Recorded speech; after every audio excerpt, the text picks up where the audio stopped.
Number of common chords of the parabola.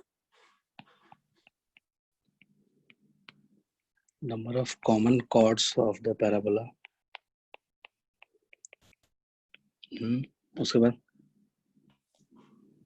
X is equal to y square minus 6y plus 11. फिर And y is equal to x square plus minus 6x plus 11. हाँ, फिर तो इन दोनों के number of common chord चाहिए ना, तो कैसा हो रहा होगा पैराबोला? क्या किए इसमें बताओ। एक पैराबोला इस नेचर का है, एक पैराबोला इस नेचर का है ना। हाँ। तो कॉमन कॉर्ड मतलब कि कितनी जगह इंटरसेक्ट करेगा, है ना। इसका मतलब ये हो गया ना, कॉमन कॉर्ड की बात करें तो मान लो अगर दो पैराबोला मैक्सिमम 4 जगह कट कर सकता है या 2 जगह कट कर सकता है, ठीक है। तो मान लो 4 जगह कट करता है तो फिर तो कॉमन कॉर्ड ज्यादा आ जाता है। मतलब ये भी कॉमन कॉर्ड है, ये भी कॉमन कॉर्ड है, ये भी कॉमन कॉर्ड है, ये भी कॉमन कॉर्ड है, 4 कॉमन कॉर्ड हो जाता है। यानी कि बेसिकली अपने को number of point of intersection निकालना है, ठीक है। तो हम लोग कॉमन कॉर्ड निकाल लेंगे। तो पॉइंट ऑफ इंटरसेक्शन निकालने के लिए दोनों का पैरामीट्रिक कोऑर्डिनेट लिखो, ठीक है, दोनों को इक्वल कर दो और टी की वैल्यूज निकाल लो। कुछ ऐसा कर सकते हैं हम लोग, देख लेते हैं। पहला वाला पैराबोला कैसा बन जाएगा, उसको अच्छे तरीके से कन्वर्ट कर लिया तो x is equals to y square minus 6y से अपने को क्या मिलेगा, y माइनस 3 का होल स्क्वायर प्लस 11 है तो माइनस 9 करेंगे। तो 11 माइनस 9 कितना होता है, 2। तो x minus 2 equals to y minus 3 का होल स्क्वायर, ऐसा कुछ बन गया। तो y माइनस 3 का whole square equals to 4 into 1/4 into x minus 2। तो y square equals to 4x type का पैराबोला बन गया पहला वाला। दूसरा वाला देख लेते हैं। दूसरा वाला पैराबोला में क्या हो जाएगा, y, अच्छा इसमें बस सब कहानी वही रहेगा, बस x के जगह y आ गया है ना। तो इक्वेशन तो अलग से लिखने की जरूरत है नहीं, है ना, एक ही बार काम हो जाएगा। कैसे, तो दोनों में चेंज फर्क क्या है, x के जगह y और y की जगह x आ गया, इंटरचेंज हो गया। तो इसका मतलब कि उस केस में क्या बन जाएगा इक्वेशन, तो इक्वेशन बन जाएगा y minus 2 equals to x minus 3 का होल स्क्वायर। तो इसका मतलब कि इसको लिख सकते हैं एक्स स्क्वायर, इसको ऐसे लिख लिया, x माइनस 3 का whole square equals to 4 into 1/4 into y minus 2। सही है। तो ये कैसा पैराबोला है, ये x square equals to 4a y type का पैराबोला, ठीक है। तो अपने के दोनों को सॉल्व करना है, इन शॉर्ट कहने का मतलब। तो दो कर्व को सॉल्व करने के क्या क्या डिफरेंट तरीके पॉसिबल है ना। बेसिकली बात ये है कि अगर अपने को कभी भी जिंदगी में दो कर्व सॉल्व करना हो तो उसके क्या क्या डिफरेंट तरीके पॉसिबल हैं। तो तरीका नंबर 1 ये होता है ना, डायरेक्ट तरीका, कि जैसे जहां जहां अपने को फर्स्ट वाले एक्सप्रेशन में x दिख रहा है ना, वहां वहां यहाँ से वैल्यू x की value in terms of y निकाल के सेकंड वाले में डाल देंगे। ये एक तरीका हो गया, नॉर्मल तरीका, है ना, ये तो सब कोई सोच सकता है, ये एक तरीका हो गया। दूसरा तरीका क्या हो गया सॉल्व करने का, कि मान लो कोई एक कर्व नोन है ना, तो यहाँ भी हम 3 बातें सीख सकते हैं। जैसे कॉमन टेंजेंट निकालने के लिए सीखे थे, वैसे ही हाउ टू सॉल्व 2 कर्व्स, बड़ा काम आएगा, है ना। How to solve 2 curves, 2 curve को सॉल्व करने का जो मेथड 1 होता है, मेथड 1 ये होता है कि अपने को एक फंक्शन दिया हुआ है एक्स वाई में बराबर 0, एक दूसरा फंक्शन दिया हुआ है एक्स वाई में बराबर 0। तो 2 कर्व हो गया, इन दोनों को सॉल्व करना है। तो पहले वाले कर्व से हमने क्या किया, x को इन टर्म्स ऑफ y निकाल लिया, ठीक है। तो x को some other function of y ऐसे निकाल लिया। फिर उसके बाद जहां जहां इस gxy में जहां जहां x दिख रहा था वहां वहां 5y बिठा दिए, तो ये g of 5y comma y बराबर 0 फंक्शन बन जाएगा। ठीक है, तो इसका मतलब सिर्फ y ही दिखेगा इसमें, तो इससे y सॉल्व हो जाएगा, है ना। y में कुछ फंक्शन आ गया तो अपने को क्या मिल जाएगा, y कुछ सॉल्व होकर आ जाएगा, y की वैल्यू यहाँ से निकल जाएगी, y की वैल्यू निकल जाएगी तो किसी एक में भी पुट करके हम x की वैल्यू निकाल लेंगे। ठीक है, ये कहने का मतलब हो गया। ऐसे हम पॉइंट ऑफ इंटरसेक्शन निकाल सकते हैं, दैट इज कॉल्ड मेथड 1। तो मेथड 1 कब लगाते हैं, जब दोनों कर्व अननोन हो, है ना। फिर पढ़ने का फायदा क्या होगा, ये सब इतना कोनिक और क्या क्या पढ़ रहे हैं तो फायदा ही नहीं होगा। तो जब नोन कर्व होगा तो कुछ तो फायदा होना चाहिए। तो मान लो इस बार हमारे पास एक नोन है और एक अननोन है, अगर ऐसा कहानी आ रहा है, ठीक है। पहले वाले में दोनों अननोन था, ठीक है, तो पहले वाले में दोनों अननोन है, ये भी अननोन और पहला वाला भी अननोन, सही है। तो अगर नोन और अननोन कर्व के बीच में सॉल्व कुछ करना हो तो मान लो एफ ऑफ एक्स वाई एक फंक्शन दिया हुआ है और ये हमारे लिए नोन कर्व है। जैसे एग्जांपल के तौर पे मान लो वाई स्क्वायर बराबर 4ax, ये हमारे लिए नोन कर्व है। सपोज एक अननोन कर्व कैसा भी गंदा सा इक्वेशन ले लेते हैं, x cube plus 3x square plus 7, क्या ले लिया जाए, रूट एक्स भी ले सकते हैं, कोई फर्क नहीं पड़ने वाला है, कुछ भी ले लिया तो ये एक अननोन कर्व है, प्लस वाई कुछ भी है, या प्लस वाई या फिर वाई बराबर दिस वटेवर जो भी लेना है ले लो। ठीक है, मतलब इन शॉर्ट कहने मतलब क्या हो गया कि जो नेक्स्ट चीज है वो g ऑफ एक्स वाई लिखा हुआ है और ये g of x y unknown है। तो हम क्या करेंगे, नोन का मतलब क्या हो गया, अपने को इस पे पैरामेट्रिक कोऑर्डिनेट पता है, नोन का मतलब ये होता है। तो 80 स्क्वायर कॉमा 280 अपने को पता है कि इस पे पैरामेट्रिक पॉइंट है, तो इस पैरामेट्रिक पॉइंट को इसमें डाल देंगे, यानी कि जहां जहां अपने को x दिखेगा, है ना, वहां वहां 80 स्क्वायर डाल देंगे और जहां जहां y दिखेगा एक्सप्रेशन में वहां वहां 280 डाल देंगे। तो पूरा का पूरा जो एक्सप्रेशन है वो सम फंक्शन ऑफ t बन जाएगा बराबर 0। तो एक इक्वेशन है और एक वेरिएबल है तो आंसर निकल जाएगा t का वैल्यू। t का वैल्यूज निकलने का मतलब ये पॉइंट निकल गया। मान लो t का वैल्यू t1 एंड t2 आ गया, ठीक है, तो पहला पॉइंट क्या हो जाएगा, a t one square comma 280, दूसरा पॉइंट ऑफ इंटरसेक्शन क्या हो जाएगा, a t two square comma 282। समझ में आया बात। ठीक है, ये तरीका हो गया। तीसरा तरीका क्या होता है, कोई भी दो कर्व को सॉल्व करने का, जिसमें अगर दोनों नोन हो, पहला भी नोन कर्व हो और दूसरा भी नोन कर्व हो, तो ऐसे सीन में क्या करेंगे, इसका मतलब कि क्या हो गया कि हम दोनों पे लिख सकते हैं parametric coordinate, like why square बराबर 4x और एक आ गया एक्स स्क्वायर बराबर 4ay, दोनों का पॉइंट ऑफ इंटरसेक्शन निकालना है। तो अगर दोनों नोन कर्व है तो हम दोनों पे पैरामेट्रिक पॉइंट लिख लेंगे। ठीक है, इस पे पैरामेट्रिक पॉइंट क्या लिख लिया, 80 स्क्वायर कॉमा 280। ठीक है, इस पे पैरामेट्रिक पॉइंट क्या लिख लेंगे, तो इस पे उल्टा हो जाता है ना, तो ये 280 कॉमा 80 स्क्वायर आ जाएगा। अब मुझे बताओ दोनों पे T1 T2 अलग अलग आएगा कि ऐसा कुछ आएगा, मतलब सही है लिखना। हेलो, तो क्या बोल रहा था मैं, दोनों कर्व का अच्छा मुझे ये बताओ कि यहाँ पे ऐसे लिखना मानना सही था कि हम जो लिखे हैं वो सही है, मतलब A T1 comma 2A T1 और 2A T1 comma sorry 2A T2 comma A T2 square, तो पहला वाला सही है। पहला वाला सही है, यानी कि दोनों में पैरामीटर सेम ले सकते हैं क्या, अगर मान लो अपने को सॉल्व करना हो तो आंसर सही आएगा अगर पैरामीटर सही लेते हैं, सेम लेते हैं तो, या फिर दूसरा वाला तरीका से करना पड़ेगा। तो इसका लॉजिक क्या है, अगर नहीं करेंगे तो क्यों नहीं करेंगे, करेंगे तो क्यों करेंगे। सर दूसरा वाला करेंगे ना। हाँ बताओ तो क्या क्या लग रहा है, क्यों लग रहा है कि दूसरा वाला करेंगे। सर हमने ऐसा क्वेश्चन पहले भी एक बार किया था, हमने सेम पैरामीटर लिया था और गलत आया था आंसर। अच्छा, तो बिल्कुल सही बात है, तो अलग अलग करेंगे, है ना, सेम नहीं ले सकते हैं।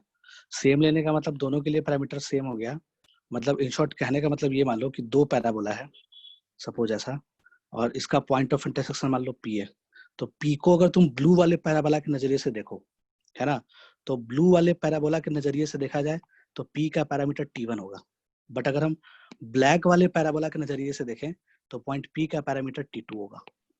आ रहा है समझ अच्छा, में बात, है ना? हाँ आ रहा है ना? ऑफ कोर्स दोनों का पैरेलल हो जाएगा ना, तभी तो हाँ सेम पॉइंट हो पाएगा। तो इसीलिए हम क्या करेंगे, अलग अलग मानेंगे। ऐसा गलती करता है लोग और कर देता है बहुत बड़ा गलती, तो हम अलग अलग मानेंगे। ठीक है, अलग अलग मानेंगे, कोई बात नहीं है। अपने को इक्वेशन क्या मिलेगा, ए टी वन को 2a t2 से इक्वेट कर दो, तो t1 t2 में एक इक्वेशन। ठीक है, फिर 2a t1 को a t2 स्क्वायर से इक्वेट कर दो। सही है क्या? दोनों का y कोऑर्डिनेट इक्वल किया, दोनों का x कोऑर्डिनेट इक्वल किया, है ना? तो वेरिएबल दो, इक्वेशन दो, सॉल्व हो ही जाएगा, t1 t2 निकल जाएगा। समझ में आ रहा है बात? हाँ हाँ, तो नोन मतलब ये भी एक तरीका हो गया दो कर्व को सॉल्व करने का। तो ये तीन तरीके में से हम कोई भी तरीका लगा सकते हैं।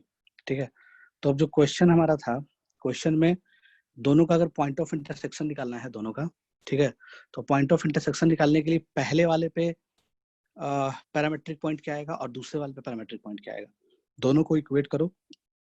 ठीक है, t1 t2 में दो इक्वेशन मिल जाएगा, दो वेरिएबल रहेगा,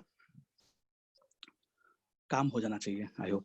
ठीक है, तो करके देख लेते हैं। ठीक है, दो कर्व दिया हुआ है दोनों का, पहले पैरामेट्रिक पॉइंट मानो। पहले वाले पे पैरामेट्रिक पॉइंट क्या मान सकते हैं हम लोग, 80। अगर ये स्टैंडर्ड होता तो हम इसको क्या मानते, 80 स्क्वायर कॉमा 280 मानते हैं। सही है, अगर ये स्टैंडर्ड होता तो हम 80 स्क्वायर कॉमा 280 मानते। ओके, लेकिन ये स्टैंडर्ड नहीं है, तो एच के जोड़ देंगे। कोऑर्डिनेट्स में क्या करते हैं, एच के जोड़ देते हैं। तो एच का काम कौन कर रहा है, 2 कर रहा है, तो 2 जोड़ेंगे इसमें। ठीक है, के का काम कौन कर रहा है, 3 कर रहा है, तो 3 इसमें जोड़ेंगे। ठीक है, तो ये इस वाले पैराबोला पे कोई भी पैरामेट्रिक पॉइंट का इक्वेशन, मतलब पैरामेट्रिक पॉइंट हो गया इन शॉर्ट कहने का मतलब। ठीक है, तो t1 ले लो, कोई दिक्कत नहीं है। a की वैल्यू कितनी है, 1/4, तो 1/4 ले लो तो थोड़ा और अच्छा दिखेगा। क्या अच्छा दिखेगा भाई, तो 2 plus t1 square by 4x, यही था ना? ठीक है, कॉमा दूसरा क्या हो जाएगा, 2t1 प्लस 3। सही है क्या? सही होगा शायद, देख लो। तो नहीं, 2/4, a की वैल्यू क्या है 4, तो t1/2। ठीक है, t1/2 प्लस 3। ये पहले वाले पे कोऑर्डिनेट निकालिए, दूसरे वाले पे पैरामेट्रिक कोऑर्डिनेट कैसे निकालेंगे? ठीक है, तो x square equal to 4ay type के पैराबोला पे जो पैरामेट्रिक पॉइंट होता है वो कैसा होता है, एक्स वाई इंटरचेंज हो जाता है, तो ये 2a t2 comma a t2 square type का होगा। ठीक है, और दोनों में h के जोड़ देंगे, तो h का काम कौन कर रहा है, h का काम कर रहा है 3, तो x में 3 जोड़ेंगे। सही है क्या? h का काम कर रहा है 3, तो 3 जोड़ेंगे इसमें।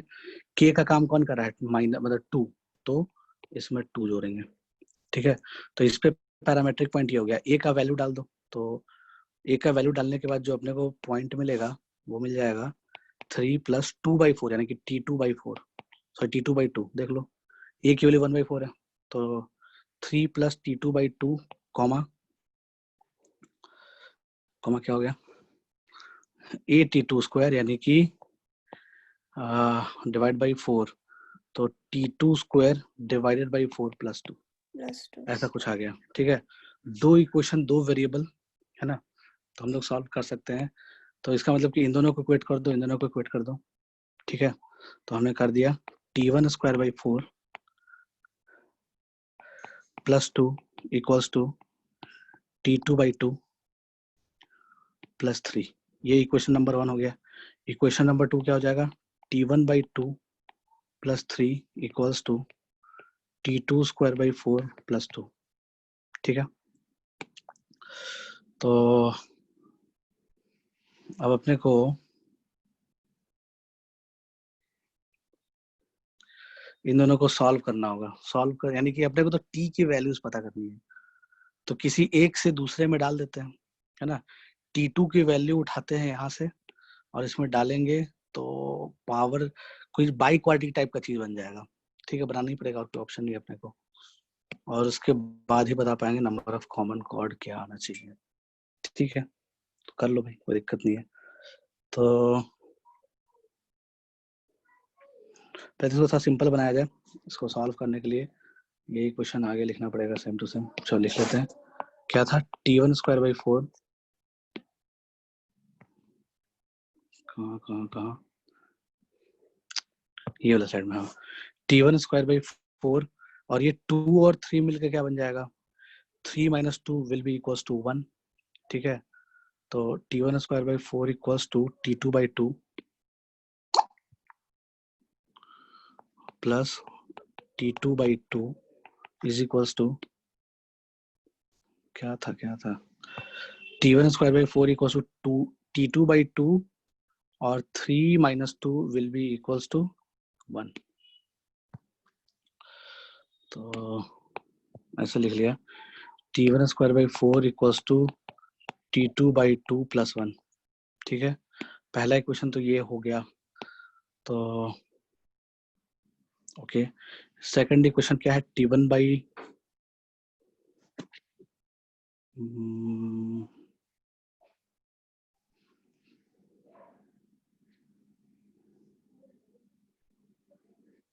इसको ऐसे देख सकते हैं क्या, इतना क्यों दिमाग लगा रहे हैं, ठीक है। इसको ऐसे देख लो कि नहीं, सिर्फ t1 होता तो बोल पाते, ठीक है, करना ही पड़ेगा, कोई और ऑप्शन नहीं है। तो पहला तो ये इक्वेशन लिख लिए। सेकंड इक्वेशन बेसिकली क्या था जी, t1 बाई 2 प्लस 3,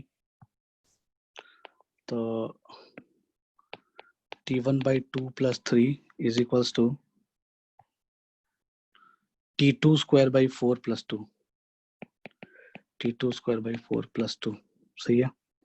तो यहां से अपने को क्या मिल जाएगा,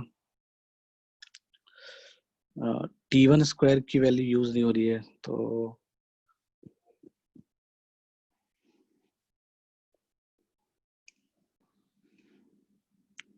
करो, और तो कोई ऑप्शन नहीं दिख रहा है मुझे, करना ही पड़ेगा। तो t1 by 2 plus 1 equals to t2 square by 4, ऐसा कुछ आया। घूम फिर के थोड़ा सा सिंपल हो गया, और ज्यादा उससे अच्छा तो हम डायरेक्टली कर लेते सॉल्व, तो भी हमको तो ऐसी तरह का एक्सप्रेशन बनता, बट थोड़ा सा सिंपल हो गया इसमें, बस फर्क यही हो गया, थोड़ा सिंपल हो गया है। उसमें तो खैर बहुत ही मुश्किल हो जाता, इसमें सॉल्व करने लायक है कंडीशन, तो किसी एक को उठाए किसी दूसरे में डालना ही पड़ेगा। तो चलो कर लेते हैं। तो 4 से सबको मल्टीप्लाई कर दो, तो t1 स्क्वायर बराबर 2t2 प्लस 4, सही है। तो t1 की जो वैल्यू आ जाएगी वो under root of 2t2 plus 4 आ जाएगी, ठीक है। अच्छा, अंडर रूट से अच्छा है कि क्या बोल रहे थे, t1 स्क्वायर को ऐसे रहने दिया जाए, t1 square equal to 2t2 plus 4, और दूसरा क्या आ जाएगा, t2 square is equal to 4 से मल्टीप्लाई कर दिया सबको, तो ये आ जाएगा 2t1 प्लस 4। अब इन दोनों को सॉल्व करना है, तो t2 के जगह पे लिख सकते हैं t1 स्क्वायर माइनस 4/2 बराबर t2, ठीक है। तो इसका होल स्क्वायर यानी t1 square minus 4 divided by 2 का होल स्क्वायर बराबर कितना आ जाएगा, 2t1 प्लस 4। सही है। तो हमने सबको t1 के टर्म्स में कन्वर्ट कर दिया, बेसिकली t1 के टर्म्स में कन्वर्ट हो जाए तो कुछ ना कुछ तो रूट दिखेगा ही। तो t1 की पावर 4 प्लस 4 का स्क्वायर 16, ठीक है, माइनस 8 t1 स्क्वायर, ऐसा कुछ आ जाएगा, न्यूमरेटर डिवाइड बाई 4 आ जाएगा, is equals to 8 t1 plus 16, ठीक है, ऐसा कुछ आया। तो t1 में बाई क्वार्टिक आ गया, बाई क्वार्टिक आ गया, तो बाई क्वार्टिक का रूट्स बताना पॉसिबल है क्या? हाँ, so 16 कैंसिल होगा।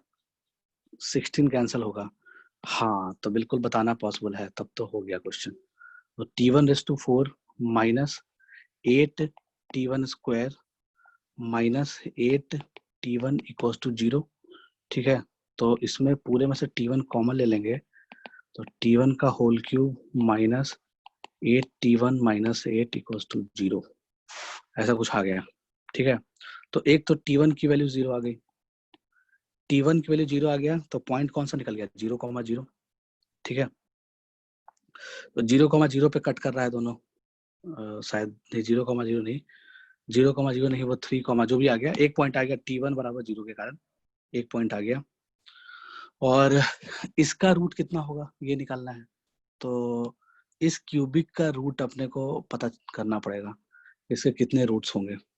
ठीक है, तो इसमें कुछ चीज डाल के देखो, लाइक 1 डाला तो 1 से तो काम नहीं चलेगा, 2 डाला तो कुछ फायदा हो रहा है क्या, तो 2 का क्यूब 8 माइनस 16 नहीं आ रहा है। अच्छा, -2 डालेंगे तो ये -8 आ जाएगा, ये +16 आ जाएगा और ये -8 आ जाएगा।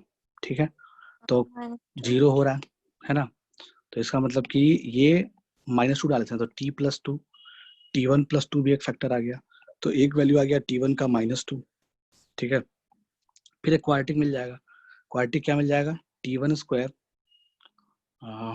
तो t1 क्यूब बन गया होगा, +2 t1 स्क्वायर, वो नहीं चाहिए तो -2 t1, तो -2 t1, चलो -2 t1 किए तो +2 t1 square, +2 t1 square -2 t1 square cancel, but गलती से -4 t1 बन गया, -4 t1 नहीं चाहिए अपने को, -8 t1 चाहिए, तो -4 तो -8। ठीक है, ऐसे कुछ बन जाएगा, डिवाइड करने पे ये बन जाएगा, तो यानी कि 3 फैक्टर बन गया, एक बन गया t1 -0, एक बन गया t1 +2 और एक बन गया t1 स्क्वायर -2 t1 -4 बराबर 0।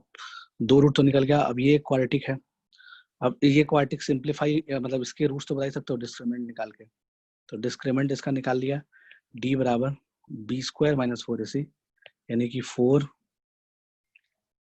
हालांकि ये तो परफेक्ट स्क्वायर दिख रहा है, क्या दिख रहा है ये t1 -2 का होल स्क्वायर दिख रहा है, सही है क्या, लेकिन वो -4 है ना। अच्छा -4 है, सॉरी, +4 होता तो ठीक है, इसका डिस्क्रिमिनेंट निकाल लो, तो डिस्क्रिमिनेंट कितना हो जाएगा, b² यानी कि 4 -4ac, तो प्लस समथिंग कुछ ऐसे होगा, +4 × 4 आई होप, तो डिस्क्रिमिनेंट क्या रहा है, पॉजिटिव आ रहा है। ठीक है, अगर डिस्क्रिमिनेंट पॉजिटिव आ रहा है, इसका मतलब क्या हो गया कि यहाँ से 2 आंसर और आ जाएगा, t1 की 2 वैल्यू आ जाएगी, तो टोटल जो t1 का वैल्यू निकला वो 4 निकला, तो उसके करस्पॉन्डिंग t2 का भी 4 वैल्यू निकला। ठीक है, हाँ। समझ आया बात, तो t2 यानी कि 4 वैल्यू निकला, तो मतलब कहानी क्या बन रही होगी, कहाँ बना रहे थे, यहाँ बना रहे थे। ठीक है, तो कहानी क्या बन रहा होगा, हमने ये दोनों पॉइंट माना था, ये दोनों पॉइंट माना था। ठीक है, तो t1 की 4 वैल्यू डाल दो इसमें, तो वो चारों पॉइंट ऑफ इंटरसेक्शन निकल जाएगा, या फिर इस वाले में भी अगर हम t2 की 4 वैल्यू डालेंगे, ठीक है, तो भी वही सेम पॉइंट आएगा, मतलब दोनों सेम ही तो सॉल्व किए हैं, तो इसका मतलब कि 4 वैल्यू निकला t1 का, यानी कि 4 पॉइंट ऑफ इंटरसेक्शन आएगा इस कर्व का, तो इसका मतलब कि एक पैराबोला ऐसा था तो एक पैराबोला ऐसा था, 4 जगह कट कर रहा होगा, समझ में आया बात। तो ये करने का तरीका है, डायरेक्टली वाली सॉल्व करते तो बहुत ज्यादा मुश्किल में फंस जाते, ठीक है ना, हाँ। कम से कम पैरामीटर में सॉल्व करके थोड़ा सा आसान हो गया, बट हमको लगता है कि ये भी क्वेश्चन आएगा एग्जाम में, इससे थोड़ा सा कम ही कैलकुलेटिव आएगा, है ना, हालांकि ठीक ही था, बहुत ज्यादा नहीं था। हो गए। हाँ ठीक ही है, तभी उससे बहुत इजी हो गया, अगर तुम ये डायरेक्टली उपाय किए होगे, जहां जहां एक्स है वहां वाई डाले होगे पता नहीं क्या, तो शायद मुश्किलें बढ़ेगी। ठीक है, इससे थोड़ा सा इजी हो गया, तो यही फायदा होता है पैरामीटर में लेने में। और बोलो सर, तो उसका आंसर 4 है क्या? हाँ 4 आएगा बिल्कुल। उन्होंने 6 दिया है। अच्छा सॉरी, 4 पॉइंट आया, तो 4 पॉइंट से कितने कॉमन कार्ड आ जाएंगे, अब अपने को ये भी देखना पड़ेगा, सॉरी, हाँ 4 तो पॉइंट आया, कॉमन पॉइंट आया दोनों का, ये तो 2 नंबर ऑफ डायगोनल भी कॉमन, होंगे ना। हाँ 2 डायगोनल भी तो होंगे, बिल्कुल सही है, तो 6 कॉमन कार्ड आ जाएगा ना, बिल्कुल सही बात। तो देख लो, मान लो ये 4 पॉइंट पे इंटरसेक्ट कर रहा है, अपने को 4 पॉइंट समझ में आ गया, point A, point B, point C, point D, तो एक तो ए डी कॉमन डायगोनल हो गया, ठीक है, एक ए बी कॉमन डायगोनल हो गया, तो ए सी भी तो होगा कॉमन डायगोनल, ए सी एक कॉमन डायगोनल हो गया, ए डी एक कॉमन डायगोनल हो गया, ए बी एक कॉमन डायगोनल हो गया, 3 हो गया ये, फिर ये 4, ये 5 और ये 6, 4 कॉमन पॉइंट अगर 2 कर्व के बीच में होगा तो 6 कॉमन कॉर्ड्स ड्रॉ किए जा सकते हैं, तो इसका आंसर आ जाएगा 6। सर, ग्राफिकली ज्यादा जल्दी आएगा ना आंसर? ग्राफिकली भी आ सकता है बिल्कुल, ये तो हमने पूरा वो बताया, इक्वेशन का तरीका बताया, ठीक है। ग्राफिकली एग्जैक्ट प्लॉट करो शायद दिख जाए बहुत इजीली, क्योंकि हमने इतना मेहनत करके जो डायग्राम बनाया है ना, इतना हाँ, इस तरह से कन्वर्ट कर दिए, तो हो सकता है कि इजीली दिख जाए, बना के देख सकते हो बिल्कुल, है ना, कि सर क्या हो रहा लेकिन वो ग्राफिकली कैसे पता चलेगा कि कितने पॉइंट्स पे कट कर रहा है? है। दोनों का एग्जैक्ट ग्राफ बना ही सकते हो ना, कौन सा बहुत टफ है। एक y square equal to 4ax type का है, एक स्क्वायर इक्वल 4ay टाइप का है, तो ग्राफिकली करके देख लो, ग्राफिकली करके देखोगे दिख जाएगा, है ना। ऐसा नहीं कि नहीं, दोनों डायग्राम तो बना ही सकते हो ना, थोड़ा सा शिफ्टेड है क्या, तो एच के तो शिफ्टेड है, बाकी एक्सिस के तो पैरेलल है ही इसका एक्सिस, है ना, तो आसान है, कोई दिक्कत नहीं, बना सकते हो वैसे भी हाँ। शायद हो जाता, ठीक है। तो ए से 3 आ गया, वैसे ही सी से 3 कॉमन कोड आ जाएगा, सी डी आ जाएगा, सी आ जाएगा, अच्छा सी तो काउंट हो चुका है, बी डी आ जाएगा एक, सी से सी डी आ गया, सी बी आ गया और एक बी डी आ जाएगा, ये 6 कॉमन कोड, ठीक है। the area bounded by the curves y is equal to partial fraction में x raised to क्या 1 by x, फ्रैक्शनल पार्ट में, नहीं फ्रैक्शनल पार्ट में नहीं, तो पार्शियल फ्रैक्शंस, वो x इज इक्वल टू 1 जब होगा तब एक फंक्शन ऐसा। क्या बोल रहे हो, पार्शियल नहीं समझ में आ रहा, फिर से बोलो। मैं रिपीट करती हूँ, y इज इक्वल टू हाँ, x raised to 1 by ln x अच्छा ये है, ये बोल रहे हो ना, when x is not equal to 1। अच्छा when x is not equals to 1, हाँ हाँ, फिर, और y is equal to e when x is equal to 1। हाँ ठीक है, यही क्वेश्चन है, तो क्या हाँ, बताना है इसमें, क्या बताना है। और दूसरा कर्व है y is equal to mod of x minus e। y equals to mod of x minus e, ये है, हाँ, तो इसका हाँ area bounded by the curve. इसका area bounded by the curve, ठीक है। तो पहले नीचे वाला कर्व तो बन जाएगा इजीली, ऊपर वाला कर्व कैसे बनाए, ठीक है, उस पे सारा खेल है। ऊपर वाला कर्व कैसे बनाओगे, देख लो, तो x raise to 1 by ln x, यही है ना, सही लिखे हैं गलत लिखे हैं, देख लो एक हाँ बार, सही। x raise to 1 upon ln x, ठीक है, देखते हैं कैसे बनेगा भाई, y equals to x raise to 1 upon ln x का ग्राफ बनाना है, तो सबसे पहले अपने को क्या पता होना चाहिए कि इसका डोमेन क्या आएगा, तो डोमेन ऑफ एफ एक्स क्या आ जाएगा भाई, तो लॉग से अगर पूछा जाए तो लॉग क्या बोलेगा कि x जो है, यानी कि उसके लॉग के आर्गुमेंट में पॉजिटिव नंबर होना चाहिए, यानी कि r प्लस होना चाहिए, तो ln x के अकॉर्डिंग क्या हो गया, ln x के अकॉर्डिंग डोमेन क्या हो गया, r प्लस हो गया। फिर हम 1 अपॉन ln x से पूछें, 1 अपॉन ln x को दिक्कत कहाँ पे हो जाएगा, जब नीचे में जीरो बन जाए, तो ln x कभी जीरो वैल्यू लेता है क्या, हाँ जब x की वैल्यू 1 होती है, ठीक है, x की वैल्यू 1 होगी तो ln x क्या आ जाएगा, जीरो वैल्यू ले लेगा, ठीक है। तो x इज इक्वल टू 1 पे फंक्शन अनडिफाइंड हो जाएगा, मतलब x इक्वल टू 1 1 में नहीं आना चाहिए, बट x इक्वल टू 1 पे अलग से फंक्शन डिफाइन है ई वैल्यू, ठीक है, तो सही बात है, x इक्वल टू 1 पे ई वैल्यू है तो अलग ही बात हो गया, ठीक है। इसके लिए मतलब सिर्फ इसका ग्राफ बनाए तो x इक्वल टू 1 पे फंक्शन अनडिफाइंड है, ठीक है, तो x नॉट इक्वल टू 1 होना चाहिए। फिर उसके बाद फिर क्या हो गया, फिर x की बार कुछ भी हो सकता है, कोई दिक्कत नहीं है, तो यानी कि इसका डोमेन जो आ जाएगा वो r प्लस में से 1 निकाल दिए, ठीक है, तो ये आ जाएगा डोमेन ऑफ द फंक्शन, तो ऑल रियल नंबर जीरो से लेकर इन्फिनिटी में से 1 निकाल दो, तो ये डोमेन ऑफ फंक्शन आ गया, ओके। फिर हमने क्या किया, इसकी लिमिटिंग वैल्यू निकाली, क्योंकि जब x की वैल्यू 1, यानी x जब 1 को जाएगा, x जब 1 को जाएगा तो एक्सप्रेशन कहाँ जाएगा, x 1 अपॉन log 1 जीरो, है ना, तो 1 रेस टू इन्फिनिटी फॉर्म बनेगा, हेलो, हाँ, हाँ, तो यानी कि लिमिट निकालना पड़ेगा अपने को, ठीक है ना, तो जब x 1 को जा रहा है तो इसकी लिमिटिंग वैल्यू क्या आएगी वो निकालते हैं, तो limit x tends to 1 x raise to 1 upon ln x, ऐसा कुछ लिख दिया। ओके, तो 1 रेज टू इन्फिनिटी का लिमिटिंग वैल्यू कैसे निकालते हैं, है ना? तो क्या करते हैं, एक्सपोनेंट को नीचे लाते हैं, बेस में से 1 घटाते हैं, ठीक है, इसकी लिमिट निकालते हैं और इसकी को ई पे ई रेज टू बोल देते हैं या एक्सपोनेंशियल ऑफ दिस बोल देते हैं। सही है, ठीक है ना? तो देख लो इसका लिमिट कितना आ जाएगा, x minus 1 upon ln x। तो देख रहे हैं कि 0/0 फॉर्म बन रहा है ये, तो LHU लगा सकते हैं। LHU लगाने के लिए हमने क्या किया, ऊपर वाले का डेरिवेटिव 1, नीचे वाले का डेरिवेटिव 1/x। हेलो, सही है क्या?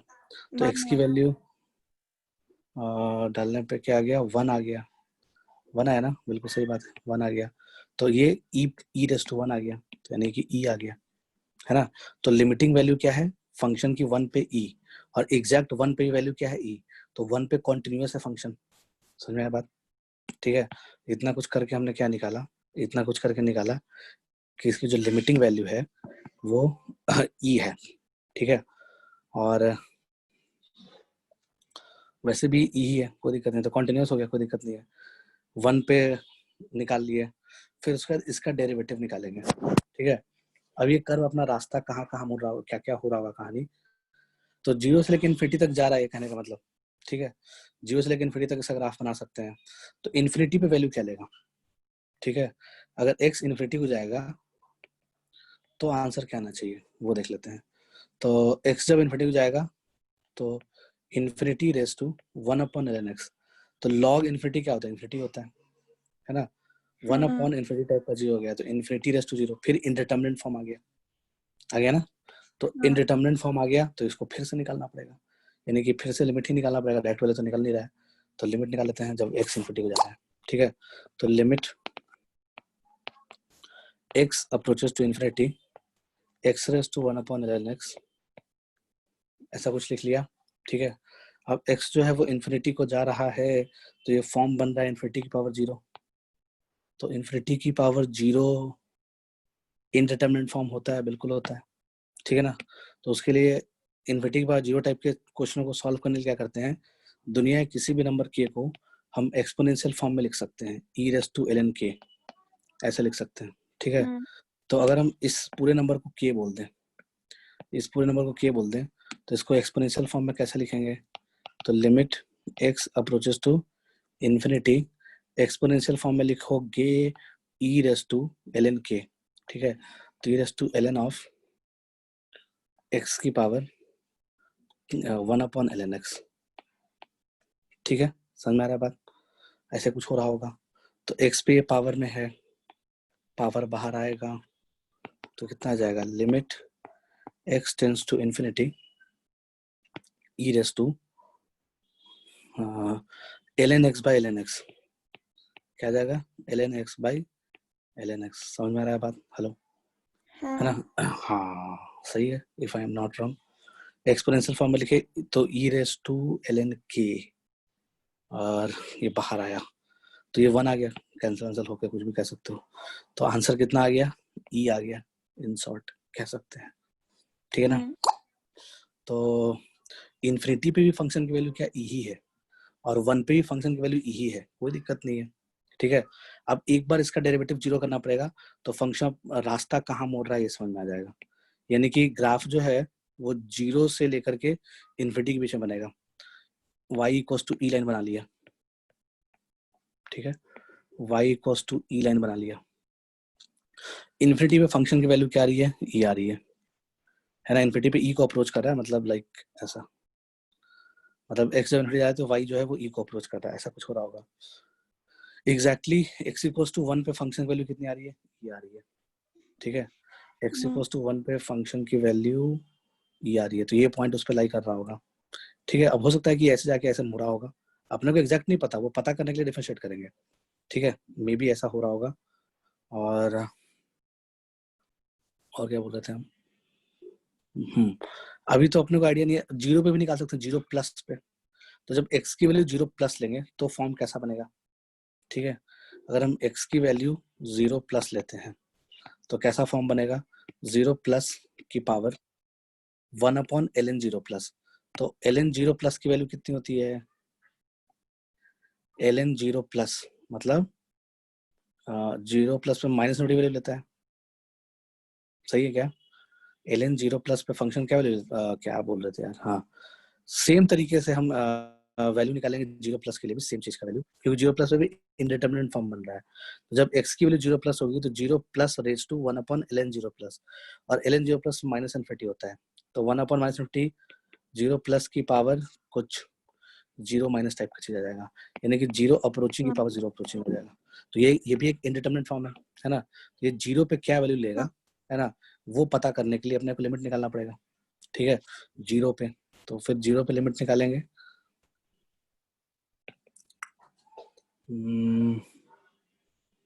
सही है, निकाल लो,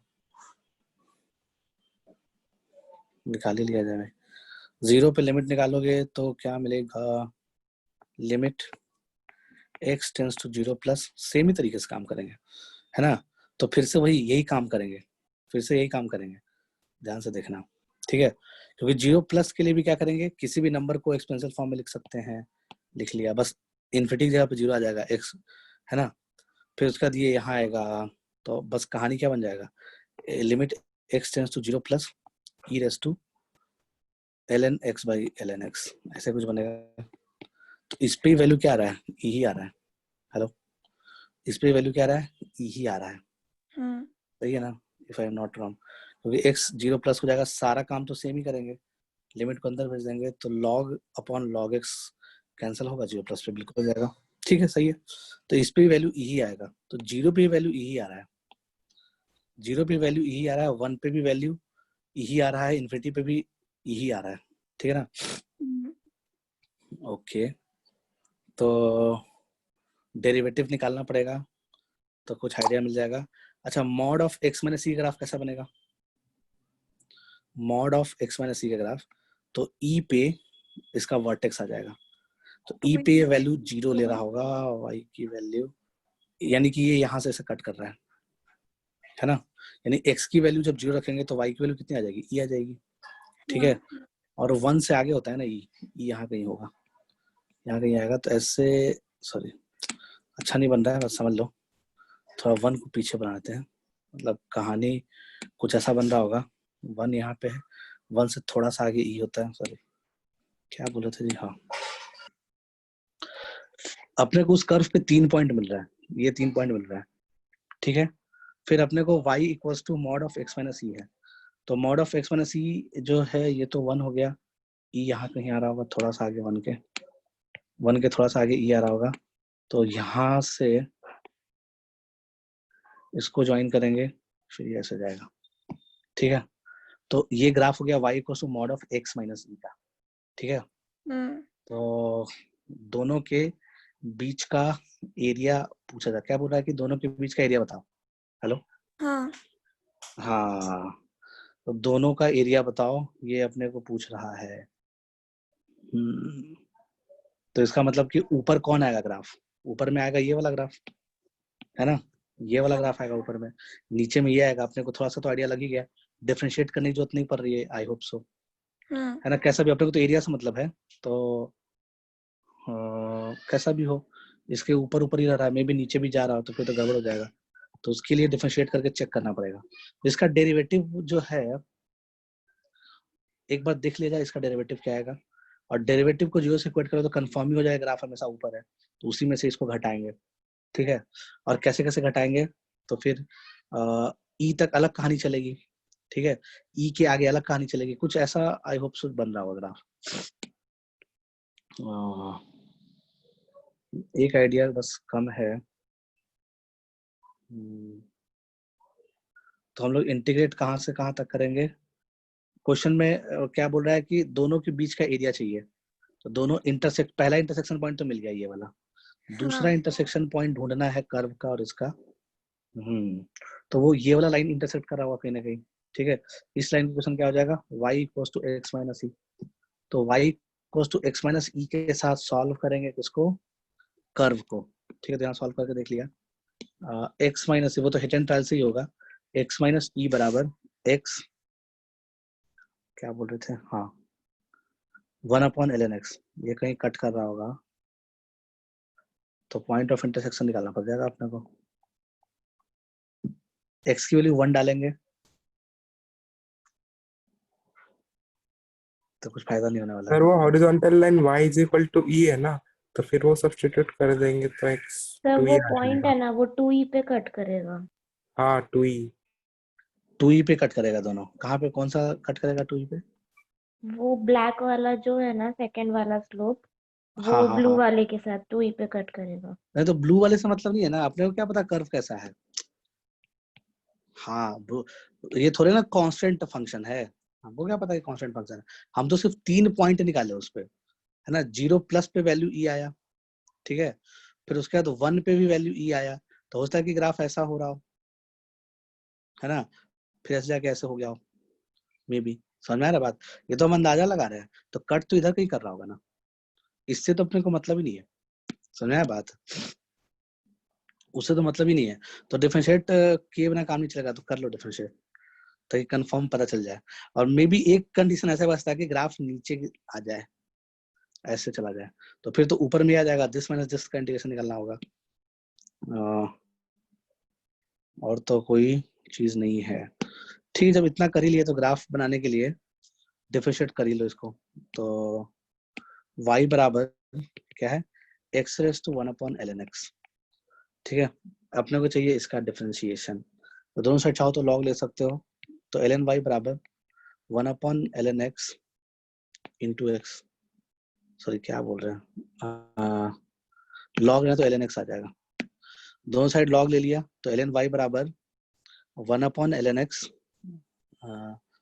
टाइम्स ऑफ ln x, है ना। दोनों साइड लॉग लिया तो 1 आ गया, तो ln y बराबर 1, if I am not wrong, सही है हाँ। दोनों साइड डिफरेंशिएट करेंगे तो y का डेरिवेटिव क्या होता है 1/y, मतलब ln y का derivative 1/y into y dash बराबर 1 का डिफरेंशिएशन 0। ओहो, तो y डैश की वैल्यू कितनी आ गई, 0। y डैश की वैल्यू कितनी आ गई, 0। सही है ना, सही है। y डैश 0 है, मतलब कि ये हमेशा क्या है, कांस्टेंट फंक्शन आ गया। ये तो बड़ा मजेदार, हाँ बड़ा मजेदार चीज आ गया। डिफरेंशिएट कर नहीं रहे थे, करना पहले यही करना चाहिए था अपने को, ठीक है। तो y डैश की वैल्यू क्या आ गई, 0 आ गई, मतलब कि ये तो कांस्टेंट फंक्शन है, ये तो इतना घुमा के फालतू में लिखा हुआ है ना। ये कांस्टेंट फंक्शन है, बिल्कुल। क्यों है कांस्टेंट फंक्शन बताएं, इतना दिमाग लगाने की जरूरत ही नहीं थी। तो x 1/ln x है, तो 1/ln x को क्या लिख सकते हो,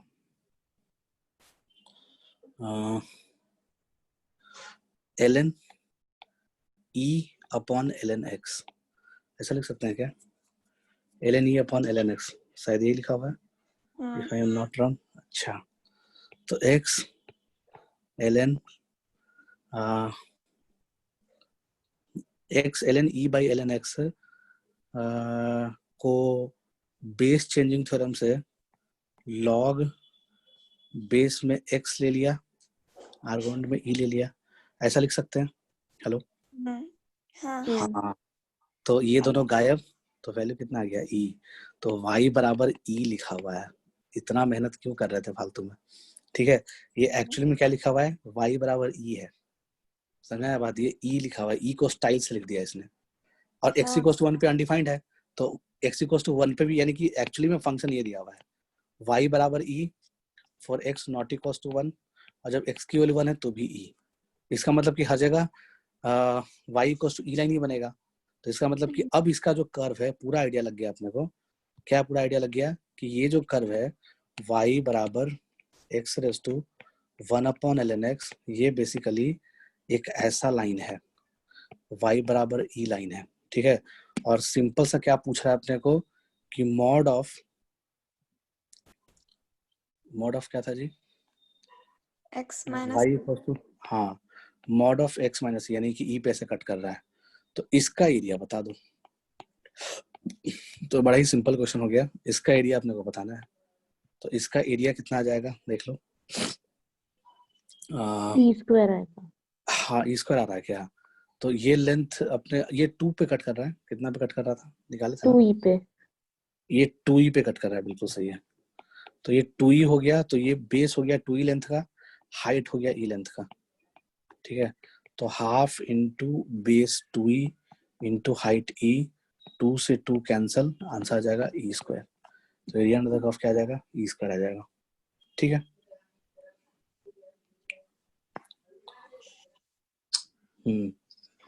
तो सर पहले हाँ बोलो। एक यानी कि इस कॉन्सेप्ट। पूरे क्वेश्चन में क्या सीखने को मिला है ना, क्योंकि हम्म। इंसान हर अटेम्प्ट में कुछ ना कुछ सीखता है। इस अटेम्प्ट में क्या सीखे? इस अटेम्प्ट में ये सीखे कि एक्सपोनेंशियल और लॉगरिथमिक है ना, यानी कि एक्सपोनेंशियल तो क्या, समथिंग की पावर समथिंग टाइप का चीज है। तो मतलब हम क्या बोल रहे थे, जब एक्सपोनेंशियल और लॉगरिथमिक का मिक्स फंक्शन हो तो वो एक्चुअली में कोई अलजेब्रिक फंक्शन होता है, ठीक है। जैसे हम कहना ये चाह रहे हैं, जैसे 4 log 2x स्क्वायर, तो तुम ध्यान से देखो, अगर तुम इस 4 के नजरिए से देखो तो तुमको दिख रहा है समथिंग की पावर समथिंग, ठीक है। फिर मतलब एक्सपोनेंट में लॉग घुस गया, इन शॉर्ट कहने का मतलब लॉग का कोई टर्म घुस गया, तो ये ओवरऑल तुमको दिख रहा होगा कि ये x⁴ लिखा हुआ है, अलजेब्रिक फंक्शन बन गया।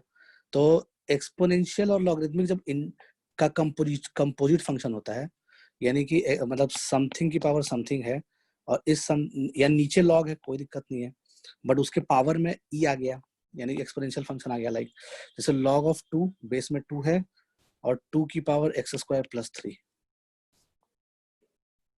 सॉरी हम क्या बोल रहे थे, लॉग मतलब नीचे में भी बेस में लॉग हो सकता है, कोई दिक्कत नहीं है, नीचे में कोई लॉग का गंदा सा फंक्शन हो, ठीक है, और उसके पावर में कोई एक्सपोनेंशियल फंक्शन हो, ठीक है। तो log of some exponential function like 2 है, 2⁻² + 3। तो जब log के आर्गुमेंट में एक्सपोनेंशियल फंक्शन आ गया तो log यानी कि बाहर वाला फंक्शन log है, ध्यान सुनना, f log का काम कर रहा है और g जो है वो एक्सपोनेंशियल है। तो f ऑफ g टाइप का फंक्शन है, तो एक लॉगरिथमिक है, दूसरा एक्सपोनेंशियल है, या फिर बाहर वाला एक्सपोनेंशियल है, अंदर वाला लॉगरिथमिक है, तो ओवरऑल ये एक अलजेब्रिक फंक्शन आता है। तो बी अवेयर, ऐसे क्वेश्चनों को देख के सीधे काम पे ना लगने के बजाय हम थोड़ा सोचेंगे, रुक के सोचेंगे, है ना, उसको कन्वर्ट करने की कोशिश करेंगे। समझ आया बात? यानी कि अपने को सीखने को क्या मिला, इन शॉर्ट कहने का इतना कहानी फालतू का था, सीखने को ये मिला कि अगर कभी भी जिंदगी में अपने को कुछ ऐसा मिल जाए, f ऑफ gx टाइप का चीज लिखा हुआ मिल जाए, है ना, जिसमें से f या तो लॉगरिथमिक फंक्शन हो, है ना, तो g जो है वो एक्सपोनेंशियल फंक्शन हो, और अगर ये एक्सपोनेंशियल हो तो ये लॉगरिथमिक हो, इस तरह का एक्सप्रेशन हो, तो ये फाइनली जो आउटपुट आएगा वो कोई ना कोई अलजेब्रिक फंक्शन होगा, या अलजेब्रिक कांस्टेंट भी अलजेब्रिक है, या कांस्टेंट भी हो सकता है। अलजेब्रिक मतलब क्या, कोई पोलिनोमियल, ठीक है, हाँ। या फिर कांस्टेंट। तो पोलिनोमियल भी एक तरह से कांस्टेंट को भी टाइप का पोलिनोमियल कह सकते हो, तो जनरलाइज वे में हम अलजेब्रिक बोलेंगे, ठीक है। तो कन्वर्ट करके देख लिया इस चीज को, तो इसलिए y⁻x⁴ दिया हुआ था, तो हमने क्या देखा कि f का काम कौन कर रहा है इसमें, fx का काम कौन कर रहा है, बाहर वाला मतलब क्या बोल रहे थे यार, बाहर वाला फंक्शन एक्सपोनेंशियल है, अंदर वाला फंक्शन लॉगरिथमिक है, तो यानी कुछ सॉल्व होके कोई ना कोई अलजेब्रिक या कांस्टेंट चीज आ रहा होगा, तो पहले वो निकालने की कोशिश करेंगे तो फायदे में रहेंगे, ठीक है। और हाँ बोलो। सर, एरिया के सम्स में हमेशा ग्राफ करना ही पड़ता है क्या? तो मान लो अभी जैसा हमने इमेजिन किया था कि ऐसा ग्राफ कुछ है, तो बिना उसके कैसे करते हैं, अभी जो हम इमेजिन किया कि कुछ इस तरह का भी ग्राफ पॉसिबिलिटी था, इतना देख के तो ये भी एक पॉसिबिलिटी बन रहा था, इतना देख के, तो फिर ग्राफ को सॉल्व तो करना, ग्राफ देखोगे तभी तो पता चलेगा कि ये मॉड किस तरह से खुल रहा होगा, तो इन दोनों को, इस पॉइंट को निकालने के लिए तुम्हें कौन सा लाइन और कौन से कर्व को सॉल्व करना है, तभी तो आइडिया लगेगा, है ना, तभी तो वहां से वहां तक इंटीग्रेट करोगे, ऊपर वाला माइनस नीचे वाला, जनरल तरीके से अगर किया जाए तो। ओके। और ये तो पूरा पूरा ग्राफ वाला ही क्वेश्चन, एक्चुअली लिमिट का क्वेश्चन लग रहा है मुझे तो, है ना, ये लिमिट और ग्राफ का ही अप्रोच इसमें लग रहा है, और कुछ नहीं लग रहा है, ये तो पूरा ग्राफ से ही बन रहा है, कितना इजी बन गया, इंटीग्रेट कर लो, इसका इंटीग्रेशन हो ही नहीं पा रहा होगा मुझे लग रहा है ना, तभी ऐसा क्वेश्चन दिया गया है ना, इसका इंटीग्रेशन नहीं हो पा रहा होगा, नॉन इंटीग्रेबल फॉर्म बन रहा होगा, तभी ये इस तरह से क्वेश्चन दिया गया है। इंटीग्रल फॉर्म में तो कैसे भी कर लो, कोई दिक्कत है ही नहीं। ठीक है, और कुछ पूछना है क्या? हाँ सर। बोलो, एक लास्ट क्वेश्चन बोल दो। The area of region defined by mod of x minus mod of y mod क्या? close एक मिनट, the area of region defined by, define हाँ कौन कौन सा इक्वेशन है बोलो। mod के अंदर mod x minus mod y mod के अंदर mod x minus mod mod y y, हाँ इतना बराबर। less than equal to 1 अच्छा, this thing is less than equals to 1 and x square plus y square and x square plus y square less than equal to 1. Less than equals to 1, बिल्कुल सही है।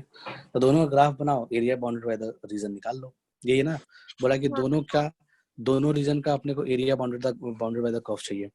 ठीक है, पहले वाले का graph बनाने के लिए हम सिमेट्री देखना स्टार्ट करेंगे। तो इसमें क्या क्या सिमेट्री आ रहा है। ठीक है, सिमेट्री नंबर 1 क्या रहा है कि अगर तुम x को माइनस एक्स से रिप्लेस करो एंड y को माइनस वाई से रिप्लेस करो, दोनों काम तुम अगर एक साथ कर रहे हो और एक्सप्रेशन में कोई चेंज नहीं आ रहा है। ठीक है, ध्यान सुनना, अगर तुम x को माइनस एक्स से रिप्लेस कर रहे हो एंड y को माइनस वाई से रिप्लेस कर रहे हो, यानी कि नंबर 1 काम और नंबर 2 काम एक साथ हो रहा है ना, एंड एक्सप्रेशन रिमेन सेम, और एक्सप्रेशन जो है वो सेम रह रहा है, कोई फर्क नहीं पड़ रहा उसमें, एंड एक्सप्रेशन रिमेन सेम, जो भी समझ में आना है समझ में आ रहा हूँ, and expression remain same, then curve of, है ना, then curve of given expression is symmetrical in each quadrant, is symmetrical in each quadrant. तो हर एक क्वाड्रेंट में उसका डायग्राम क्या होगा, सेम ही होगा। जैसा फर्स्ट क्वाड्रेंट में बनेगा वैसा ही सेकंड क्वाड्रेंट में बनेगा, वैसा ही थर्ड क्वाड्रेंट में बनेगा, वैसा ही फोर्थ क्वाड्रेंट में बनेगा। तो हम क्या करेंगे, सिर्फ फर्स्ट क्वाड्रेंट में ग्राफ बनाएंगे। ठीक है, फर्स्ट क्वाड्रेंट में ग्राफ बनाने का मतलब क्या हो गया, एक्स भी पॉजिटिव होता है फर्स्ट क्वाड्रेंट में, वाई भी पॉजिटिव होता है, तो दोनों मॉड पॉजिटिव खुलेगा। तो mod of x minus y is less than equals to 1। ठीक है, तो फर्स्ट क्वाड्रेंट के लिए, यानी जब x 0 से बड़ा हो और y 0 से बड़ा हो, mod of x minus y less than equals to 1 का ग्राफ कैसा बनना चाहिए। ये कौन से रीजन को रिप्रेजेंट कर रहा है, x भी y पॉजिटिव है वो, तो इसमें केसेस मान लो, 2 केस मानोगे और क्या करोगे। ठीक है, इसमें हम केस 1 लेंगे। केस 1 क्या लेंगे कि x जो है वो y से बड़ा है, जब x y से बड़ा हो। ठीक है, तो कौन सा रीजन, x माइनस वाई, या फिर पहले इक्वल टू 1 के लिए बना सकते हैं चाहे तो। ठीक है, इक्वल टू वाल, हालांकि दिख जाएगा छोटा, x बड़ा है y से, अगर ये मान लिए तो मॉड पॉजिटिव खुलेगा, तो x minus y less than equal to 1। Case 2, जब x छोटा हो y से, जब x छोटा हो y से, ठीक है, जब x y से छोटा हो तो मॉड क्या खुलेगा, नेगेटिव खुलेगा, यानी कि माइनस ऑफ, क्या बोल रहा था मैं, minus of x plus y is less than equals to 1, ऐसा कुछ बनना चाहिए। सही है, ये 2 केसेस आ गया। तो इसको तुम ऐसे समझ लो, तुम एक स्क्वायर बनाओ, दिखेगा तुम्हें बड़ा मजेदार। लोग थोड़ा बड़ा डायग्राम बनाते हैं या फिर कहाँ बनाओ, ठीक है, सब कहानी मिटा देते हैं, है ना, जो लिख लिया होगा ना ये रूल वटेवर जो भी था। ठीक है, तो एक स्क्वायर बनाओ, तो बड़ा इंटरेस्टिंगली तुमको लगेगा कि ये स्क्वायर को रिप्रेजेंट कर रहा है, स्क्वायर का फोटो है ये बेसिकली। ठीक है, तो ये बड़ा सरप्राइजिंग थिंग लगेगा तुम्हें कि स्क्वायर का फोटो कुछ इस तरह से होता है, तुम ध्यान से देखो। हाँ। तो हमने क्या किया, सपोज क्या किया भाई, क्या बोल रहे थे हम, कुछ तो बोलना चाह रहे थे।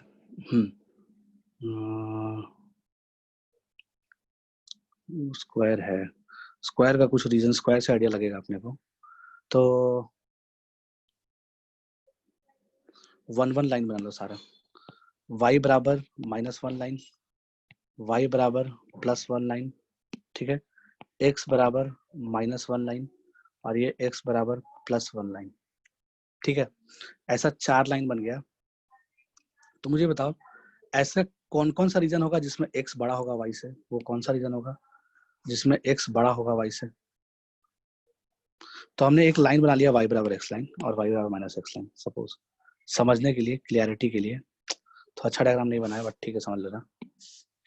अब इसमें देख लेना कि अपने को क्या चाहिए, x बड़ा है y से, x बड़ा है y से। वैसे तो फर्स्ट क्वाड्रेंट में ही देखना था अपने को, बट ठीक है, x जब y से बड़ा है, फर्स्ट क्वाड्रेंट में देखो, ज्यादा दिमाग नहीं लगाओ, अपने को जो देखना है फर्स्ट क्वाड्रेंट में देखना है। फर्स्ट क्वाड्रेंट बन गया मतलब सब में बन गया। तो जब x y से बड़ा है तो वो कौन सा रीजन है फर्स्ट क्वाड्रेंट में, रीजन 1 या रीजन 2? हमने 1 2 कर दिया। तो बताओ कौन सा ट्रायंगल में जो पॉइंट्स मिलेंगे उसमें x बड़ा होगा y से? हेलो, ट्रायंगल नंबर 1 में पॉइंट जो होगा उसमें x बड़ा होगा y से, कि ट्रायंगल नंबर 2 में जो पॉइंट होगा उसमें x बड़ा होगा y से? तो बताओ ट्रायंगल नंबर 2 में अगर, हाँ, ट्रायंगल नंबर 2 में अगर कोई पॉइंट लेंगे तो x बड़ा होगा y से, ठीक है। तो यानी कि जब x y से बड़ा है, यानी कि जब हम इस रीजन में घूम रहे हैं, इन शॉर्ट कहने का मतलब इस रीजन में घूम रहे हैं, और सही है, इस रीजन में मान लो घूम रहे हैं हम, तो इस रीजन में x minus y less than 1 आना चाहिए, है ना। x minus y less than 1 यानी कि हम ऐसा बोल सकते हैं x minus y minus 1 less than equal to 0 होना चाहिए, ठीक है ना। तो मान लो 1/2, 0 पॉइंट ले लेते हैं, सपोज 1/2, 0 1/2, 0 उसको सेटिस्फाई कर रहा है क्या? 1/2 x के जगह पे 1/2 रख लिए, y के जगह पे 0 रख लिए, तो 1/2 -0 -1 नेगेटिव आ रहा है क्या? हेलो, आ रहा है ना। तो इसका मतलब कि -1/2, 0 इसको सेटिस्फाई कर रहा है, मतलब कि हमने जो रीजन सेट किया उसी रीजन की बात कर रहा है, ठीक है। 1 से बड़ा नंबर ले लोगे, 1 से बड़ा नंबर ले लोगे, 1 के बाहर का नंबर ले लोगे। क्या बोल रहा था मैं, x की वैल्यू 1 से बड़ा ले लोगे तो लाइक 2 ले लिया x की वैल्यू, ठीक है।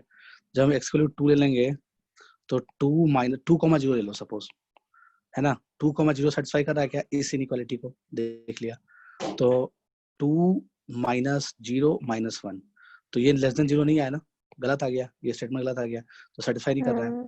इसका मतलब कि स्क्वायर के अंदर का रीजन नंबर 2 चाहिए अपने को, है ना। यानी हमारा जो काम का रीजन है, जो रीजन की बात कर रहा है, वो स्क्वायर के अंदर का ये वाला रीजन बोल रहा है, ठीक है। समझ में आ रहा होगा बात, ये पूरा रीजन बोल रहा है जो सेट किया हमने ब्लैक से, यानी कि कंप्लीट रीजन 2 जो है वो सेटिस्फाई कर रहा है केस 1 वाले कहानी को, ठीक है। अब केस 2 वाला कहानी देख लेते हैं। तो देखो दोनों का यूनियन होता है, जब भी तुम केसेस में डिवाइड करते हो तो यूनियन होता है ना। यानी कि ये भी रीजन चलेगा और ये भी रीजन चलेगा, दोनों रीजन चलेगा, दोनों का इंटरसेक्शन नहीं, दोनों का यूनियन चाहिए अपने को। तो अब केस 2 वाला रीजन ढूंढते हैं, ठीक है। और दोनों का यूनियन, दोनों रीजन का यूनियन हमारा ग्राफ बन जाएगा। तो जब x y से छोटा हो, वो कौन सा रीजन है? जब x जो है y छोटा हो तो रीजन 1, है ना। तो रीजन 1 में कौन सा इनइक्वालिटी सेटिस्फाई करना चाहिए? -x + y -1 less than equal to 0, ठीक है। ध्यान सुनना, x लेस देन y कब होगा? रीजन 1 में होगा। x लेस देन y कब होगा? रीजन 1 में होगा।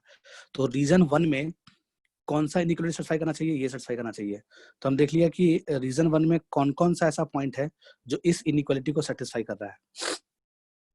तो लगभग सब पॉइंट कर रहा होगा, देख लो, कोई भी पॉइंट ले लो इस रीजन में, रीजन 1 में कोई भी पॉइंट ले लिया, सपोज तुम्हारी मर्जी, क्या ले लो भाई, 0,1/2 लेके देख लो सेटिस्फाई कर रहा है क्या। तो हमने 0,1/2 डाला, तो x की वैल्यू 0 डाल दी, y की वैल्यू 1/2 डाल दिए, सही है क्या? उल्टा डाल रहे हैं, हाँ ठीक है, बात वही हो गया। x की वैल्यू 0 डाल दिए तो 0 + 1/2 -1 is less than equal to satisfy कर गया, ठीक है। तो इसका मतलब कि जो सेकंड वाला ग्राफ है वो इसको बोल रहा है, इस रीजन को बोल रहा है, मतलब सेकंड वाला इस रीजन को बोल रहा है। अगर सिर्फ फर्स्ट क्वाड्रेंट में देखें तो, है ना, अगर सिर्फ फर्स्ट क्वाड्रेंट में देखें तो केस 2 इस वाले डायग्राम को रिप्रेजेंट कर रहा है, इसके सारे पॉइंट्स को रिप्रेजेंट कर रहा है, और केस 1 जो है वो इसके सारे पॉइंट को रिप्रेजेंट कर रहा है। समझ आया बात? तो फर्स्ट क्वाड्रेंट में क्या, एक भाड़ा, ये एक शीट को रिप्रेजेंट कर रहा है। ध्यान सुनना, ये कोई कर्व ऐसा नहीं है, छोटा मोटा कर्व नहीं है, ये पूरा भरा हुआ कर्व है, एरिया है इस कर्व का। समझ रहे बात को? मतलब हाँ। उस रीजन में जितने हजारों करोड़ों अरबों लाखों करोड़ों जो पॉइंट्स है, ये पूरे को रिप्रेजेंट कर रहा है, ये पूरा का पूरा रिप्रेजेंट हो रहा है फर्स्ट क्वाड्रेंट में। तो जैसा फर्स्ट क्वाड्रेंट वैसा बाकी क्वाड्रेंट में। तो बेसिकली ये एक स्क्वायर को रिप्रेजेंट कर रहा है। समझ में आया कि कम समझ में आया? है ना, समझा। पता नहीं आया, हाँ आया तो ठीक, नहीं आया तो और अच्छी बात है, ठीक है। तो बेसिकली ये एक स्क्वायर को रिप्रेजेंट कर रहा है ना। तो एक बड़ा इंटरेस्टिंग बात हो गया कि पूरा स्क्वायर है ना। लाइन तो समझ में आएगी, x बराबर 1 लाइन, ये y बराबर 1 लाइन, ये y बराबर -1 लाइन, और ये x बराबर -1 लाइन, ठीक है। तो ये स्क्वायर का फोटो था, हमने फोटो बना लिया। दूसरा क्या है, दूसरा एक सर्कल है, x = 1, ठीक है। तो दूसरा क्या, एक सर्कल है, तो सर्कल का फोटो बना लो। x² + y² is less than equals to 1, मतलब कि वो सर्कल के अंदर के रीजन को बोल रहा है। हाँ, तो एक बोल रहा है कि स्क्वायर के अंदर का रीजन, एक बोल रहा है हाँ, एक बोल रहा है सर्कल के अंदर का रीजन। क्या बोल रहा है भाई, दोनों का area bounded by the curve बताओ। दोनों कर्व के द्वारा एरिया बाउंडेड कौन सा रीजन हो गया, ये रीजन, सही है क्या? हेलो, तो ये 9/10 का मेंसुरेशन का सवाल हो गया। ये 9/10 के, ये कौन आ गया भाई, एक मिनट, कोई आया क्या, किसने, एक मिनट, कौन चैट में क्या लिख रहा है, राहुल अथवा दूसरा बैच का, इसमें कैसे आ गया, कहाँ है राहुल, चला गया, ठीक है चलो। हाँ, तो ये वाला यानी कौन सा रीजन बोल रहे हैं, ये जो शेडिंग किया अपने को इस रीजन का एरिया चाहिए, है ना। तो क्या कर लो, स्क्वायर के एरिया में से सर्कल का एरिया घटा दो, है ना। तो स्क्वायर का एरिया कितना हो जाएगा, ये 2 लेंथ का, हाँ, ये भी समझा। 2 लेंथ का, तो कितना हो जाएगा 4। तो 2 का स्क्वायर 4, 4 में से कितना घटा देंगे, सर्कल का एरिया, तो πr², तो पाई इंटू 1 का स्क्वायर, ठीक है। तो 4 - पाई शेडेड रीजन का एरिया आ जाएगा, और ये आंसर आ जाएगा। तो ये सब में देखो, एरिया अंडर द, क्या बोल रहे थे हम, क्या बोल रहे थे, हाँ, तुम लोग डेफिनेट तुम लोग का पढ़ाई हो गया है ना। बोल रहे थे हाँ, कि एरिया अंडर द कर्व पढ़ाई नहीं हुआ है, तो basically area under the curve में ऐसे ही क्वेश्चन करते हैं, समझ ओके। बात है। यानी कि उसमें ग्राफ बनाने आना चाहिए, अब अजीब अजीब टाइप ग्राफ बनाने आना चाहिए, नॉर्मल नहीं, अजीब अजीब भी बनाने आना चाहिए। नॉर्मल तो बहुत सारे देख लिए, तो इसको काइंड ऑफ अजीब, हालांकि इसका भी तरीका है, ट्रांसफॉर्मेशन ऑफ ग्राफ, तुम लोग अच्छे से लगता है पढ़े नहीं हो, ट्रांसफॉर्मेशन ऑफ ग्राफ से भी इसको बना सकते हैं, या फिर ठीक है समझ लिया और क्या, रट लो इसको, ये फेमस चीज है तो इसको रट लिया कि एक स्क्वायर को रिप्रेजेंट कर रहा है बेसिकली, ठीक है। जैसे अभी हमने एक पॉइंट बताया था सिमेट्री वाला, तो वो सिमेट्री वाला पॉइंट या तो एप्लीकेशन ऑफ डेरिवेटिव चैप्टर में पढ़ाया जाता है, या फिर वो वही area under the curve chapter में पढ़ाया जाता है, कहीं भी एक जगह पढ़ा दिया गया, काम चल जाता है। तो ये पॉइंट शायद पता नहीं होगा तुमको कि सिमेट्री कैसे देखते हैं, उसका 5-6 पॉइंट है। कोई भी इक्वेशन को देख के उसका ग्राफ कैसा सिमेट्रिकल होगा, उसका लाइन ऑफ सिमेट्री क्या होगा, वो आइडिया लगाने का भी तरीका होता है, ठीक है। तो ये सब कहानी है, ठीक है, तो चलो बढ़िया। सर आंसर 4 - पाई है क्या? हाँ तो वही तो आया 4 - पाई, मैंने पाई दिया है शायद, मैं क्या फिर दिया हुआ से है 5, पाई। तो पाई ही आएगा ना, मतलब क्योंकि सर्कल के अंदर का एरिया और फिर वो स्क्वायर का एरिया हम लेंगे, सर्कल के बाहर तो नहीं लेंगे ना।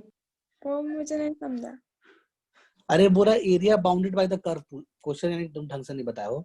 हम किसका आंसर लाए 4 - पाई, हमने आंसर लाया 4 - पाई, area bounded by the curve this and this, है ना। तो दोनों कर्व के द्वारा एरिया बाउंडेड, इन शॉर्ट शायद हम सही बोल रहे हैं, तो area bounded by the curve this and this. तो सर्कल वाला क्या बोल रहा है, सर्कल के अंदर का पॉइंट, और ये क्या बोल रहा है कि स्क्वायर के अंदर का पॉइंट। तो दोनों, अच्छा दोनों का कॉमन आंसर, सॉरी दोनों हाँ, वो कॉमन है, तो सर्कल के अंदर का ही तो आएगा सर्कल ना। का अंदर का ही आएगा, सॉरी, ठीक है।